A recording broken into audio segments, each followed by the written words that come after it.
मोअज़्ज़ज़ हज़रात ख़वातीन, आदाब अर्ज़ है। डॉक्टर खान्स मेडिकल ज़ोन में हम आपको खुशामदीद कहते हैं। आज के इस गुफ्तगू का मौजू है दांत, यानी दांतों की अहमियत, इफ़ादियत और उनकी ज़रूरत। गुफ्तगू से पहले मैं तमहीद के तौर पर कुछ बातें आपके सामने रखना चाहूँगा। वैसे चबाने के लिए दांत ज़रूरी हैं ही, इसके अलावा भी इनके कई खुसूसियात हैं। किसी के दांत अच्छे हों, मज़बूत हों, चमकीले हों तो वो हुस्न में उसके इजाफ़ा करते हैं, उसकी जाज़बियत में इजाफ़ा होता है, उसके चेहरे की दिलकशी बढ़ जाती है। यानी अच्छे दांत चेहरे की दिलकशी बढ़ाने में मददगार होते हैं। इसी तरह आप एक जवान शख्स को लें, किसी सबब उसके दांत गिर गए हों या टूट गए हों, उसके गाल उसके जबड़ों से चिपक गए होते हैं, उसका चेहरा चिपका चिपका सा लगता है, यानी वो जवानी में भी बूढ़ा लगता है। दूसरी एक बात ये कि इंसान में खुद एतमादी पैदा होती है। आप पूछेंगे ये कैसा? ये किसी के दांत अगर अच्छे हैं, खूबसूरत हैं, चमकीले हैं तो जब हंसता है तो खुलकर हंसता है, खैखा लगाता है तो खुलकर खैखा लगाता है। जबकि एक शख्स जिसके दांत ठीक नहीं हैं, टूटे हुए हैं, तो वो मुस्कुराने से भी झीम जाता है। इंसान में जहाँ खुद एतमादी पैदा होती है, वहाँ एक और बात यह भी है कि अच्छे दांत इंसान के लबो लहजे में एक रवानी पैदा करते हैं। फ़र्ज़ कीजिए अब मेरे दांत टूटे हुए हैं, इससे क्या होता है, मेरी ज़बान को रुकावट नहीं मिलती, सपोर्ट नहीं मिलता, तो मैं जो अल्फाज को अदा करता हूँ उसमें लुकनत पैदा हो जाती है, अल्फाज सही तौर से अदा नहीं हो पाते, और जो मेरा लबो लहजा बिगड़ जाता है। ये चीज़ें कुछ थीं जो मैंने आपको ज़िम्नन बताई। अब दरअसल हम अपने असल मौजू पर आते हैं, यानी दांतों की सेहत और उनकी देखभाल। इसके लिए हमने आज इस गुफ्तगू में मदऊ किया है डॉक्टर शाज़िया फरजाना को, जो आज हमारे साथ इस गुफ्तगू में शरीक हैं। मैं डॉक्टर सीवैस खान से गुजारिश करूँगा कि वो मोहतरमा का थोड़ा सा हल्का सा तारुफ़ करवाएँ। आदाब। हाँ, ये वैसे तो एक हमारा ट्रेडिशन रहा है कि हर 15 दिन या 20 दिन को एक किसी बाहर के मेहमान डॉक्टर को मदऊ करें और उनसे बातचीत करें, ताकि आप लोगों से एक राबिता पैदा हो, एक इंट्रोडक्शन पैदा हो। आज हमारे बीच डॉक्टर शाज़िया फरजाना मौजूद हैं। शाज़िया फरजाना एक डेंटिस्ट हैं, बहुत एक्सपीरियंस वाले हैं, अच्छा काम करते हैं। इनके पास से लोग अपॉइंटमेंट लेकर के इनके पास पहुंचते हैं, और बहुत से ज़्यादा हॉस्पिटल में काम किया है। बेंगलुरु की हॉस्पिटल, एक मशहूर hospital we care hospital Bangalore, RT Nagar वाली। इसके अलावा जिद्दा में ये लोग वर्क एट बदरस समा हॉस्पिटल जिद्दा में भी इन्होंने काफ़ी बरसों तक काम किया। अब फिलवक्त ये करंटली ये खुद एक मतलब चलाती है डेंटिस्ट्री का। उसका नाम है, प्राइवेट प्रैक्टिस कर रही हैं वो, रेडियंस डेंटिस्ट्री, जो आरटी नगर में मौजूद है। रेडियंस डेंटिस्ट्री जो आरटी नगर में वो चलाती हैं। माशाल्लाह बहुत अच्छा चल रहा है वो, और एक परवर हैं, क्योंकि मैं जितने भी केसेस इनके पास भेजा हूँ तमाम के तमाम यानी आप डॉक्टर के एक मुक़द्दस पेशा समझती हैं। हाँ, 100 बिल्कुल। अब से आप समझना चाहिए, वरना खुशी हुई जी, वरना दांतों का डॉक्टर ना सिर्फ फीस बल्कि दांत तक तोड़ के भेज देता है। हज़रत ख़वातीन, अभी डॉक्टर सीवैस खान साहब डॉक्टर साहबा का तारुफ़ करवा रहे थे। डॉक्टर साहबा, इस गुफ्तगू में मैं आपका इस्तक़बाल करता हूँ, खुशामदीद कहता हूँ। बहुत बहुत शुक्रिया, आपने हमारी दावत कबूल की और इस गुफ्तगू में हमारे साथ शरीक हुए। सबसे पहले तो मैं ये चाहूँगा कि जैसा कि डॉक्टर्स, मुख्तलिफ डॉक्टर्स होते हैं जी, लेकिन एक डेंटिस्ट की इंसान की ज़िंदगी में क्या अहमियत है? वेल सर, क्या है कि लोग अगर अपनी जनरल हेल्थ के साथ साथ जी। अगर अपने माउथ की हेल्थ यानी ओरल हेल्थ को भी ज़रा जी। इम्पोर्टेंस दें तो इसमें बहुत फ़ायदे हैं। ओके, तब जाके 6 मंथ्स में एक बार या साल में एक बार जाके अगर वो डेंटिस्ट के पास चेकअप करवा लेते हैं तो इससे क्या है कि टूथ डीके जी। जिसे कहते हैं most common problem in dentistry, और इससे भी बच जाते हैं और गम्स प्रॉब्लम से भी बच जी, जाते जी, हैं। तो इसके अलावा टूथ और गम प्रॉब्लम्स के अलावा हमारे पूरे बॉडी का जो है सिस्टम माउथ से रिलेटेड रहता है। जी। तो इसमें क्या होता है कि कई चीज़ें जैसे डायबिटीज़ है, जैसे प्रेगनेंसी में गम प्रॉब्लम्स आती हैं, तो ये सब, और हार्ट डिजीज़, ये जी, सब माउथ से रिलेटेड रहते जी, जी, हैं। जी। तो इनफैक्ट ये सब चेकअप करवाते रहने से क्या होता है, अपना यानी आपके जनरल कहने हेल्थ का भी मतलब इम्प्रूव ये है होती कि है। खाने से जो गलाजत रह जाती है जी। वो उसका बाहर निकल जाना ज़रूरी है। ज़रूरी है। तो इसके लिए दांतों की हिफाजत और उनको पाक रखना लाजमी बात है। जी बिल्कुल जी, बिल्कुल। जी। पाक रखने के साथ साथ क्या है, उसका अगर कोई जो डिजीज़ हो गया है, जैसे जी। टूथ डीके हो गया जी। है, तो इसको करेक्ट करना वो बहुत ज़रूरी है। जी। तो जी। वो करने से क्या है, पूरा बॉडी का सिस्टम अच्छा रहता है। हाँ, हाँ। इंशाल्लाह। तो देखिए डॉक्टर साहब, इसके बाद जो है आमतौर पर आज हमारी साइंस बहुत आगे निकल चुकी है, बहुत जी। डेवलप्ड है। जी। तो अक्सर हमारे डॉक्टर जो डेंटिस्ट हैं वो रूट कैनाल की बात करते हैं। जी। ये दरअसल क्या है डॉक्टर, रूट कैनाल? सर क्या होता है, जब दांत की सड़न हो जाती है तो वो एक हद तक, जैसे एनामल होता है, डेंटिन होता है, उसके बाद में पल्प आता है, ये जी। लेयर्स ऑफ अ टूथ होते हैं। जी जी जी। ठीक है। तो इसमें क्या है, जब आपकी सड़न सिर्फ एनामल तक सीमित है या तो पल्प डेंटिन तक है, तब क्या होता है, हम उसको निकाल के क्लीन करके उसमें फिलिंग कर सकते हैं। जी जी। लेकिन जब ये डीके अंदर तक चला जाता है, जब वो पल्प में, यानी जो नस रहती है दांत में, बहुत इम्पॉर्टेंट चीज़ है, जी। वहाँ तक जब पहुँच जाती है तो वहाँ से बैक्टीरियल इन्फेक्शन जो है ज़्यादा हो जाता है। जी, जी, जी। और उसमें दर्द स्टार्ट हो जाता है। जब हम ये लेवल पर आ जाते हैं तब हम लोगों को चाहिए होता है कि वो जो डिजीज्ड पल्प है, जो ख़राब हो गया है, हाँ। उसको निकालें, उसको क्लीन करें, और फिर अब उसके जगह में कुछ तो भरना है। जी, जी, खाली जरूर तो है। नहीं छोड़ नहीं, सकते। नहीं, नहीं। तो इसकी जगह में हम लोग क्या करते हैं, फिलिंग कर देते हैं। जी।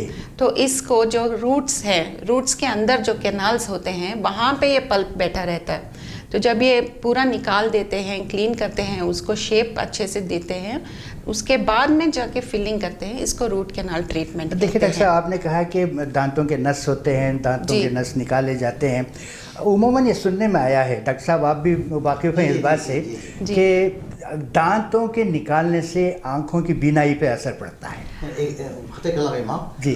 Dr. Shazia, ji, I have sir. a question. Yes, sir. That is, Tell you me. aspirate it out through the syringe, वो जो bulb. Well, not really. We have different instruments to do that job. अच्छा. So we have You suck it something out? called as, no, we have something called as files. Ji. Okay, we have these stainless steel files, जो hand files भी होते हैं एक रकम के, और दूसरे, once you finish the hand filing, you have to go into a rotary filing, Correct. जो मशीन से चलती हैं। आजकल ये लेटेस्ट डेवलपमेंट है। सो कई लोग इसको जानते नहीं हैं, लेकिन ये जानना ज़रूरी है। रोटरी इंस्ट्रूमेंट्स लेके रूट कैनाल आसानी से होती है, जल्दी होती है, और पेशेंट को सहूलियत के हिसाब से ये होती है। You are trying to say that, you see, that aspiration and that pulling out the pulp is absolutely necessary before we could start the treatment on the dentures or the, Well, sir, this is not related to dentures as such. Okay, when we do a root canal is in two situations. Okay, one is when the tooth is restorable. Okay, ऐसा नहीं है कि दांत पूरा खराब हो गया और दांत के रूट सेपरेट हो गए फिर भी हम रूट कैनाल करने बैठ गए, ऐसा नहीं हो सकता है। रूट कैनाल के लिमिटेशंस होते हैं। जी, जी। तो जब हम देखते हैं कि we take an x-ray first, diagnosis is very important in whichever field you are in, dentistry or in medical field. जब आप डायग्नोस ठीक से कर लेते हैं तो उसके बाद का ट्रीटमेंट आसान हो जाता है। तो डायग्नोसिस में क्या है सर, अगर रूट्स जुड़े हुए हैं तभी हम रूट कैनाल कर सकते हैं। अगर रूट सेपरेट हो गए तो Yeah, perfect yes, it and should be healthy. fit. Not healthy because it is unhealthy. That is why we are removing the pulp and we were making it healthy. So once the infection reaches beyond the pulp, beyond the root भी चले जाता है जी, जी। infection, तब सूजन आ जाती है दांतों में, ये सब हो जी। जाता है। तो वो सब जहन में रखते हुए हम लोग रूट कैनाल करते हैं। अच्छा, Mr. Jami ji. has got a very authentic question. Ji. He says it's very common belief के once you take out or pull out the teeth or tooth or so it will affect the eyesight. Yes, yes. How far it is right? कहाँ तक ये सच है? Is it really it's a myth or a real truth? It is a myth, sir. Okay, when done properly, under proper conditions, it is not going to affect your eyesight. Ji Yeah, so it is just a myth. So we have to do extractions whenever necessary, whenever the tooth is not restorable at all, or in some cases if it is hindering your regular tooth movements, ji. function, ji. okay, the function of the mouth, तब extraction करना ज़रूरी होता है sir. तो इसका मतलब ये नहीं है कि आपने ऊपर का दांत निकाल दिया या नीचे का निकाला तो उसमें बीनाई आ जाती है, ये सोचना नहीं, अक्सर कहा सही जाता है नहीं है। कि नसें जुड़ी हुई हैं, दांतों की नसें और आंखों की नसें जुड़ी हुई हैं, तो दांत की नस अगर हिलती है तो आंखों की नस पे भी उसका असर पड़ता है, नहीं, ऐसा माना जाता है। हाँ, नहीं सर, ऐसा नहीं होता जी है। जी जी। अच्छा, ये देखिए डॉक्टर साहब, ये रूट कैनाल उमूमन माना जाता है कि बहुत एक्सपेंसिव होता है, उसके अखराजात ज़्यादा होते हैं। जी सर। कहाँ तक ये है? जी, ये थोड़ा एक सा मामूली इंसान क्या उसको अफोर्ड कर सकता है? बिल्कुल सर, अफोर्ड कर सकते हैं, लेकिन उसमें क्या है, थोड़ा सा ये जो हमारे डेंटल के मटेरियल्स रहते हैं ये जी। बहुत एक्सपेंसिव होते जी, हैं। जी। तो अगर हम लोग अच्छा काम करना चाहते हैं, अच्छा मटेरियल इस्तेमाल करना चाहते हैं तो बिल्कुल थोड़ा सा कॉस्ट इंक्रीज होता है। जी, क्योंकि जी। अभी जैसे मैंने आपको फाइल्स के बारे में बताया, हाँ। तो स्टेनलेस स्टील के फाइल्स तो ज़माना हो गया सर, आजकल नए नए फाइल्स ईजाद होते हैं और वो बहुत एक्सपेंसिव भी रहते हैं। और हर दांत का इसमें ये क्या है, जो रूट्स है वो सभी दांतों में सेम इक्वल नहीं रहते, तो जी। उसमें भी मेजरमेंट्स आते हैं। तो you have measurements like for example 21 mm के रहते हाँ, हैं, हाँ। कोई 25 के, तो जी, जी, फाइल्स जी। डिफरेंट यूज़ करने पड़ते हैं सर। अच्छा देखिए डॉक्टर साहबा, ये मस्नूई दांत जी। बनाए जाते हैं, Dentures। डेंचर्स, वो धात वाले भी होते हैं और सेरामिक भी, इन दोनों में क्या फ़र्क होता है डॉक्टर साहब? सर डेंचर्स जो हैं 2 किस्म के होते हैं। जी। ओके, एक रिमूवेबल और एक फिक्स्ड। जी जी। ओके, जो रिमूवेबल होते हैं वो जो आप देखते हैं डेंचर्स, वो पिंक कलर के, वो एक्रिलिक के बनते हैं। जी। तो ये डेंचर्स हम लोग इसमें इम्प्लांट के साथ भी यूज़ कर सकते हैं, बगैर इम्प्लांट के भी। इसमें भी फुल डेंचर होता है और पार्शियल डेंचर हाँ, होता है। किसी में फुल डेंचर की ज़रूरत पड़ती है, तो किसी लोगों में, कई लोगों में 1-2 दांत मिसिंग रहते हैं, तो वो, so these are removable dentures. जी। और जो है फिक्स्ड डेंचर्स क्या होते हैं, उसमें 2 किस्म के रहते हैं सर। एक ब्रिज होता है, जी। ओके, जो सेरामिक कैप्स डाल के बनाते हैं, और एक जो है कास्ट पार्शियल डेंचर करके बोलते हैं, जी, जी। वो मेटल्स में बनते हैं। जी। तो इसमें डिफरेंस ये है कि दोनों ये जो है फिक्स्ड जो ब्रिजेस बनाते हैं, जी। उसमें इम्प्लांट्स भी लगा सकते हैं या बगैर इम्प्लांट के भी सेरामिक टीथ लगा सकते जी, जी, हैं। जी। तो ये क्या है, फिक्स्ड बनता है तो रिमूवेबल से डेफिनेटली बेटर रहता है, क्योंकि आप उसको निकालें, रखें, फिर क्लीन करें, ये सब हाँ। उसमें नहीं रहता है। तो it is fixed and looks very natural जी जी जी। And feels natural for the patient. हाँ हाँ, इसमें कोई असर नहीं पड़ता है जबड़ों पर? डेफिनेटली पड़ता है सर। जब हम चबाते हैं तो उसका जो प्रेशर है जी। वो गम्स पे पड़ता है, हाँ। वो बोन पे पड़ता है, बोन रिजॉर्प्शन होती है। जी। बट ये सब डिपेंड करता है कि जी, जी। आपकी बोन कितनी स्ट्रांग हाँ, हाँ, है, जी, जी, जी। और कितना अरसा हो गया आपको डेंचर लगाए हुए। जी, जी, जी। तो इमीडिएट आप एक डेंचर लगाओ और डोंट एक्सपेक्ट दैट ओके पूरा ढीला हो गया, ऐसा हाँ। नहीं होता है। जी। ये आर्थोडेंटिया क्या होता है, उसकी तफसील बताएं डॉक्टर एक साहब। डेंटिस्ट्री की ब्रांच है आर्थोडोंटिया। जी, जी। है ना, उस पर रोशनी डालें क्योंकि हमारे आम पब्लिक जो है वो जानती है। जी जी जी। आर्थोडोंटिस्ट सिर्फ सुना है उन्होंने, जी। But doesn't know what is the background and what is it like. जी, ऑर्थोडोंटिया क्या होता है सर, इसमें जो आप कॉमनली इसको क्लिप ट्रीटमेंट बोलते हैं, that is called as orthodontic treatment, जी। या तो आप उसको ब्रेसेस ट्रीटमेंट बोल सकते हैं। इसमें क्या होता है कि कई लोगों के टेढ़े होते हैं दांत, किसी के बहुत सामने होते हाँ, हैं, नहीं, बाहर किसी को निकले हुए। स्पेसेस रहते हैं, किसी को ओवर क्राउडिंग रहती है।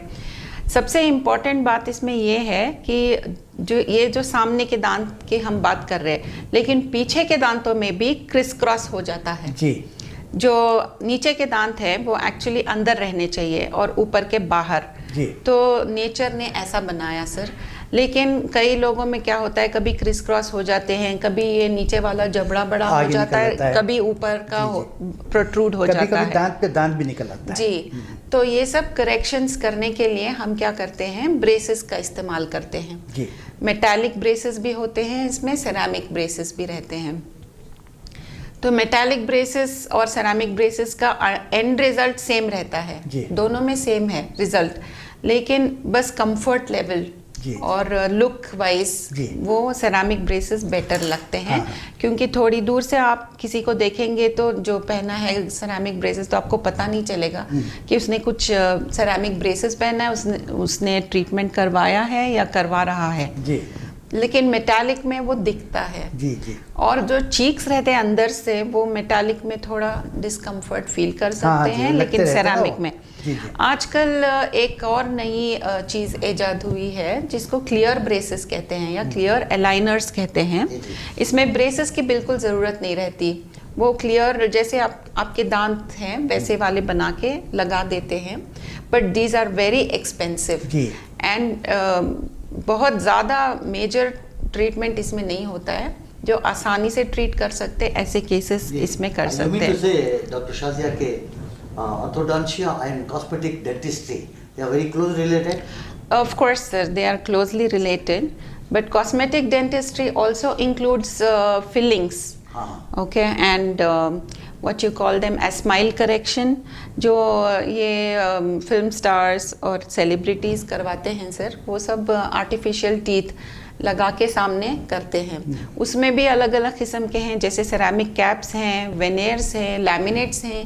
तो आपको पूरा दांत नहीं काटना पड़ता है इसमें, तो थोड़ा सा हल्का सा ये करके उसमें वेनेयर्स लगा के, अगर आपकी स्माइल अच्छी है, आपको ऑर्थोडोंशिया की ज़रूरत नहीं है, ऑर्थोडोंटिक ट्रीटमेंट की ज़रूरत नहीं है, तो आप सिर्फ वो कैप्स बना के लगा सकते हैं, जिससे improvement. For example sir, fluorosis जो कहते हैं, आपने कभी सुना है, दांतों में पीलासगी आ जाती हाँ, है, पीलापन आ जाता पिटिंग है। आ जाती है, तो this is called fluorosis. Patient को ऑर्थोडोंटिक की ज़रूरत नहीं है क्योंकि the teeth are aligned, but they are very unsightly, बहुत येलो हैं, ख़राब हैं, लोगों को नज़र आते हैं। तो आप क्या कर सकते हैं, आप विनेयर्स या लैमिनेट्स बना के उस पर लगा सकते हैं और आपकी स्माइल इम्प्रूव कर सकते अजय हैं। डॉक्टर साहब ने दांतों के पीलेपन की बात की तो मुझे कैविटी याद आई। जी। तो कैविटी क्या है डॉक्टर साहब, इसको कैसे फील करते हैं आप लोग?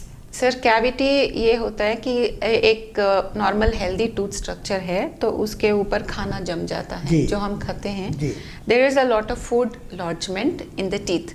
Okay, once the food lodges on the teeth, bacteria start eating that. जी। Okay, the bacteria start secreting acids and the acid penetration into the हाँ, tooth तो उसमें causes a cavity. होल जी, जैसा बन होल जाता हो है। जाता है। जी। तो जब होल हो जाता है, क्या होता है, more bacteria can enter. Okay, जी, जी। More enzymes can enter and break the tooth. क्या है sir, enamel is a very hard हाँ, सब्सटेंस, जी, यू जी। कैन नॉट ब्रेक इट सही इजीली, बात, सही बात। But this acid which the bacteria secretes can easily disintegrate the tooth structure. अब देखिए डॉक्टर साहब आपने बताया जी सर। कि दांत, अच्छे दांत से खूबसूरती बढ़ती जी, है। बिल्कुल। लोग जो अगर दांत फैले हुए हों, उनमें क्या पा गई हो तो उसको जोड़ देते हैं। जी सर। अफ्रीका का एक कबीला है, जी वो लोग क्या करते हैं मालूम आपको, जी। दांत को तराशते हैं जी सर। और कहते हैं कि दांत जितने नुकीले और तराशे जाएं तो उनकी खूबसूरती बढ़ती है। जी, ये हर रेस पे डिपेंड हाँ, होता है। वही। सम रेसेस बिलीव इन दैट, और ऐसा भी है ना सर कि सम पीपल लाइक मिडलाइन डायस्टीमा। हाँ, हाँ। जो मिडलाइन डायस्टीमा मतलब जो दो दांतों के ऊपर के दो सामने के दांत थे, उसके बीच में दरार है, वो भी लोग ब्यूटी समझते हैं। ब्यूटी उसको के भी- अलावा कहते हैं कि ऐसे लोग उम्मूमन दौलतमंद होते हैं। कहा जाता है और जी। देखने में भी आया है, ये इत्तेफाक कहें या इसको हकीकत मगर कुछ लोग ऐसे मेरे नज़रों से भी गुजरे हैं, खुद मेरा एक भाई भी है जी। जिसके दांत में दरार है और वो लखपति है। जी अच्छा। अच्छा, तो फिर हम कल फर्स्ट अपॉइंटमेंट लीजिए, हम जाके बना लेंगे। अच्छा देखिए डॉक्टर साहब, अब हम फिर अपने मौजू पे आते हैं, इम्प्लांट का तरीका बताएं। अच्छा सर, इम्प्लांट क्या है? आप फॉर एग्जांपल किसी ने दांत निकाल दिए हैं कहीं के और उनको दांत रिप्लेस करना है, जी। तो अगर आप for example I will tell you कि सामने का ये दांत निकाल दिया आपने, this is just an example I am giving you. तो क्या है, अगर उसको हमें रिप्लेस करना है तो हम एक रिमूवेबल डेंचर दे सकते हैं, जी। नहीं तो हम एक ब्रिज दे सकते हैं, नहीं तो एक इम्प्लांट दे सकते हैं। अभी ब्रिज देना है तो क्या होता है, जो दांत निकाला गया है जी। उसके जो नेबरिंग टीथ रहते हैं उनको हम सपोर्ट की तरह लेते हैं। हाँ, जी, जी, जी। और उसके ऊपर एक कैप आता है, बीच में एक दांत और इधर एक cap, so this will be fixed with a cement. जी जी जी। तो इसमें क्या है, हम एक्चुअली 2 अच्छे दांतों को खराब कर रहे हैं। ओके, जो लाइवली टीथ हैं जी। उनको we are just cutting them हाँ। And we are placing a tooth on them. So imagine there is a lot of sensitivity and other problems when we cut good teeth, and there is no point cutting good teeth. In some people who can afford an implant, what we do is we do not touch the neighboring teeth. जी जी। हम क्या करते हैं, ये neighbouring teeth को touch नहीं करते हैं, जी। सिर्फ जहाँ पे हमने दांत निकाला है वहाँ पे एक छोटा सा एक मेटल का स्क्रू टाइप आता है सर, जी। ये टाइटेनियम से बनता है। जी, जी, जी। इसको इम्प्लांट बोलते हैं। इसको दांत की जड़ जहाँ पे थी वहाँ पे प्लेस कर देते हैं। So basically it is You are going to fix up a screw, so Yes. you should go and Yes. implant it. Yes. या it will get osseointegrated. Osseointegration क्या है, वो बोन में जम जाता है। जी। तो इसको 1 महीना या 3 महीना ऐसे छोड़ देते हैं ताकि वो बोन के साथ जम जाए। जी। जब वो पूरा बोन में जम जाता है, उसके ऊपर एक छोटा सा स्क्रू, जैसे अबटमेंट बोलते हैं, वो लगा के ऊपर से एक दांत लगा देते जी, हैं। अ क्राउन जी। Actually will be fixed. अच्छा डॉक्टर No, साहबा, excuse me, माफ कीजिएगा। जी, जी। Supposing जी सर। if the mandible Yeah. is not in the position to take up that implant, do you mean to say that you are going to create a new thing or you are going to implant something? Well sir, implants depend on the density of the bone. Correct. Okay, and a lot of other Density of the mandible joint. Mandibular Mandible bone yes. Bone या जो हम जिस foundation में डाल रहे हैं वो foundation important है. It should be strong to hold the tooth or to hold the implant, because even after placing the implant you have all forces going on the tooth and it can distort. तो इसमें infection हो सकता है और कई चीज़ें हो सकती हैं. तो अगर बोन डेंसिटी अच्छी है तो वो टेस्ट हम पहले करवा लेते हैं. बोन डेंसिटी चेक कर लेते हैं और डायबिटीज़ चेक कर लेते हैं और कई ऐसी चीज़ें हैं जो हम इवेलुएट करके बाद में इम्प्लांट प्लेस करते हैं. कि you are going to क्या कहते हैं उसको, इंस्टॉल या इम्प्लांट और something the artificial bone where the bone density is not so strong, so artificial उसका टुकड़ा लगा करके उसके ऊपर वो लगाते हैं. जी सर, बिल्कुल. उसे हम क्या कहते हैं कि बोन ग्राफ्टिंग कहते हैं. जी, जी, जी. इसमें 2 टाइप्स ऑफ ग्राफ्टिंग होती है. एक है ऑटोग्राफ्ट. ऑटोग्राफ्ट मतलब अपने ही पैर का या कहीं और का थोड़ा सा चिन्ह का या कहीं से वो लेके वहाँ पे रख देते हैं. तो उसको जब अच्छा उसका डेंसिटी भी पहले चेक किया जाता है, तो वो उसको डेंसिटी चेक करके उसके बाद में उधर इम्प्लांट प्लेस किया जाता है. अच्छा, यू नो दैट, आपको भी मालूम है, सबको भी पता है कि कोई भी फॉरेन बॉडी अगर किसी इंसान के जिस्म में जाती है तो the body will not accept it. तो उसमें how come this particular part is accepted? Well, it depends on the immunity of the patient. Right. Okay. So if the patient immunity is not good enough to accept something foreign, then it will definitely reject the implant. But आजकल ऐसा क्या है sir, जो titanium बनाते हैं जो उसमें ये इम्यून रिस्पॉन्स कम रहता है.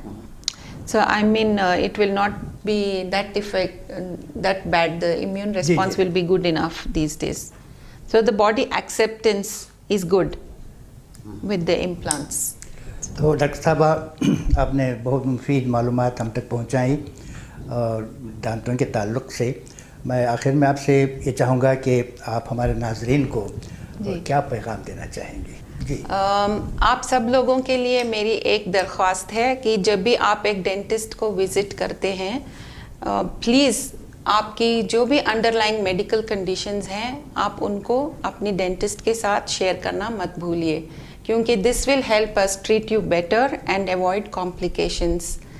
And the other thing very important is जो लोग गुटखा खाते हैं या पान चबाते हैं या तंबाकू लेते हैं, ऐसे लोगों से मेरी रिक्वेस्ट है कि आप प्लीज़ जाके जो कैंसर स्क्रीनिंग रहती है, ओरल कैंसर स्क्रीनिंग, ये करवाएं और इस तरह की चीज़ों को अवॉइड करें और जाके ओरल कैंसर स्क्रीनिंग करवाएं और उसका ट्रीटमेंट जल्द से जल्द करवा लें। अगर आपको अल्हम्दुलिल्लाह कुछ भी अभी तक कैंसर की कोई साइंस एंड सिम्टम्स नहीं हैं तो आप लोग प्लीज़ ये गुटखा ये सब खाना छोड़ दें और अपनी ओरल हेल्थ को अच्छे से मेंटेन करें। और जनरली मैं ये भी कहना चाहूँगी कि 2 वक्त आप दांत अच्छे से ब्रश करें, सुबह और शाम। डोंट ओवर यूज़, और जैसा एडवर्टाइजमेंट्स में दिखाते हैं कि ये टूथपेस्ट अच्छा है, वो टूथपेस्ट अच्छा है, basically I want to say that all the toothpaste are the same, they have an abrasive action. तो आप ठीक से उसे ब्रश करने जब भी आपके डेंटिस्ट के पास जाएं तो प्लीज़ आप उनसे रिक्वेस्ट करें कि ब्रशिंग का तरीक़ा, सही तरीक़ा दिखाएं आपको और अच्छे से ब्रश करें। हेल्दी फूड खाएं, फ्रूट्स वेजिटेबल्स ये सब खाएं, अपनी ओरल हेल्थ अच्छी रखें ताकि आपकी ओवरऑल हेल्थ भी अच्छी रहे। थैंक यू जी, बहुत बहुत शुक्रिया डॉक्टर साहब, आप हमारे साथ शरीक रहीं और मुफीद मालूमात हम तक पहुँचाएँ। जैसा कि आपने कहा कि दांतों की हिफाजत करें, एक सुन्नत तरीक़ा भी इसका ये है कि आप खाने के बाद कुल्ली कर लिया करें। जी जी बिल्कुल। इससे ये होता है कि जो गलीज़ मादा जो दांतों में लगा रहता है वो निकल जाता है। ये सुन्नत तरीक़ा है, अगर इस पर भी हम अमल पैरा हो जाएं तो दांतों की हिफाजत हो सकती है। तो डॉक्टर साहबा, मैं आपका शुक्रिया अदा करूँगा कि आप हमारे साथ शरीक रहीं, मुफीद मालूमात हम तक पहुँचाई। और नाज़रीन, मैं भी आपका शुक्रगुज़ार हूँ कि आप हमारे प्रोग्राम को बाकायदा देखते हैं, शेयर करते हैं, सब्सक्राइब भी करते हैं। नाज़रीन, हम आपसे इजाज़त चाहेंगे, अगले प्रोग्राम तक के लिए हमें इजाज़त दें। खुदा हाफिज़। अल्लाह हाफ़िज़।